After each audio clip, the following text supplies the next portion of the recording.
Offer গেছে কিনা এটা বোঝার জন্য খুব সুন্দর একটা উপায় আছে। আপনি অফারটা যখনই হিট করেন না কেন, এবং ওটা দেখার জন্য হিস্টোরি নামে একটা অপশন পেয়ে যাবেন।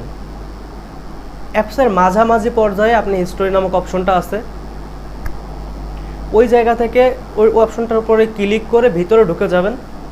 তারপরে আপনি দেখতে পারবেন যে অল হিস্টোরি, আপনি অল হিস্টোরির উপরে ক্লিক করে দেবেন, অল হিস্টোরির ভিতরে যাবেন। তারপরে ওই যেখানে আপনি দেখতে পারবেন যে পেন্ডিং ওয়েটিং সাকসেস, পেন্ডিং লেখা, যদি পেন্ডিং থাকা মানে তিনার আন্ডারে আরও কয়েকটা অফার তিনি একটা একটা করে পাঠাচ্ছে সেইটা। ওয়েটিং মানে একটু পরে যাবে, আর সাকসেস মানে চলে গেছে। তো ভিডিওটা যদি ভালো লেগে থাকে তাহলে অবশ্যই একটা সাবস্ক্রাইব করে দেবেন এরকম আরও নতুন নতুন ভিডিও পেতে।